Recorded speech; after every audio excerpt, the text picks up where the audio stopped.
ఆగండి ఆగండి, కచా పిచా కుచా అంటే కసిగా మామిడి పండ్లను పిసికి అందులో పిండి పిసుకుతో బాగా కలిపి కుచా అంటే మేమో వేసేస్తున్నావు. మా వారు కచా పిచా కుచా చేసావా అన్నారు.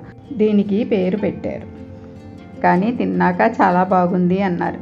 మరి మీరు కూడా ట్రై చేస్తే తెలుస్తుంది.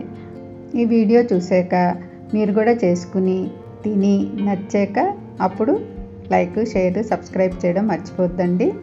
నెయ్యి వాసన ఇష్టం లేకపోతే నూనె కూడా అప్లై చేసుకోవచ్చు. నాకు కొంచెం స్పైసీగా తినాలనిపించింది మీఠాతో పాటు, అందుకని నేను చిల్లీ ఫ్లేక్స్, కొత్తిమీర వేసుకున్నాను. మీకు ఇష్టం లేకపోతే అది స్కిప్ చేసి మామూలుగానే రోల్ చేసేసుకోవచ్చు. మళ్ళీ తిప్పుతో ఇలాగా చుట్టుకోవాలి. ఇలా చేసి వత్తితే మంచి పొరలు పొరలుగా వస్తుంది పరాఠా అనేది. ఇలా ఒత్తుకుని నెయ్యి కానీ నూనె కానీ రాసి కాల్చాలి. చాలా టేస్టీగా ఉంటుంది. ఆమ్రస్తో కానీ మీఠీ కట్టీ చట్నీతో కానీ తింటే టేస్ట్ అదర్సే అదర్స్. అందరూ చూస్తున్నారు కానీ లైక్స్ ఎవరూ ఇవ్వట్లేదు. నచ్చిందో లేదో తెలియట్లేదు. హౌస్ఫుల్ కలెక్షన్ నిల్లా ఉంది లైక్స్ లేక.